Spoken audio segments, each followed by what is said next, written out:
সীমান্ত থেকে নেমে আসা পাহাড়ি ঢলে আবারও রাঙামাটির লংগদু উপজেলার মাইনী, কাছালং, চেঙ্গি নদী এবং কাপ্তাই হ্রদসহ বিভিন্ন নদ নদীর পানি বেড়েছে। প্লাবিত হয়েছে বেশ কয়েকটি ইউনিয়নের নিচু এলাকা। পানিবন্দী হয়ে পড়েছে ৫ শতাধিক পরিবার। এদিকে কাপ্তাই হ্রদের পানি বিপদসীমার ওপরে থাকায় শুক্রবার সকাল থেকে সড়ক ডুবে প্রায় বন্ধ হয়ে গেছে মানুষের চলাচল। সাকিব আলম মামুনের তথ্য ও ছবিতে প্রতিবেদন। আবারও মাইনী নদী ও কাপ্তাই হ্রদের পানি বইছে বিপদসীমার ওপরে।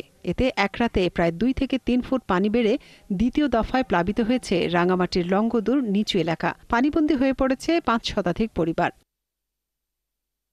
এর আগে জুলাইয়ের শেষ সপ্তাহে পাহাড়ি ঢল আর টানা বৃষ্টিতে উপজেলার ৭টি ইউনিয়নের বিভিন্ন এলাকা বন্যার কবলে পড়ে। বন্ধ হয়ে যায় সড়ক যোগাযোগ, পানিবন্দী হয়েছিল ৩ শতাধিক পরিবার। এবারও কয়েক হাজার মানুষ বিপাকে পড়েছেন।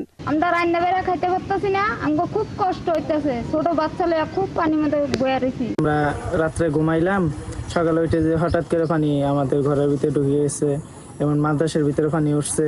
যাতায়াত কষ্ট, খানা দানা, কাজকর্ম সবকিছু বর্তমানে সংকটে আছে। কারণ আমাদের যে চাষবাস এগুলা যাতায়াত ব্যবস্থা দীর্ঘদিন আমরা যে ব্যবসাটা করতেছি, ব্যবসা অনেক খারাপ যাচ্ছে। উপজেলা নির্বাহী কর্মকর্তা জানান, বন্যার বিষয়ে নজরদারি রাখা হচ্ছে। এছাড়া খোলা রয়েছে ১৮টি আশ্রয় কেন্দ্র। স্থানীয় জনপ্রতিনিধি সবার মাধ্যমে, রেড ক্রিসেন্ট, ফায়ার সার্ভিস সবার মাধ্যমে সচেতনতা মাইকিং করা আছে, যাতে কোথাও কোনো ধরনের পানি যদি বাড়িতে প্রবেশ করে যাতে তারা নিরাপদ আগে থেকেই আমাদের আশ্রয়কেন্দ্রগুলোতে আসে, যাতে আমরা তাদের টেক কেয়ারটা সঠিকভাবে করতে পারি। বর্তমানে কাপ্তাই বাঁধের জলকপাট ১ ফুট করে খোলা রয়েছে, তবে এটি ৩ ফুটেরও বেশি খুলে দেওয়ার দাবি জানিয়েছেন দুর্গত মানুষেরা। মনিরা কাজুরি, ৭১।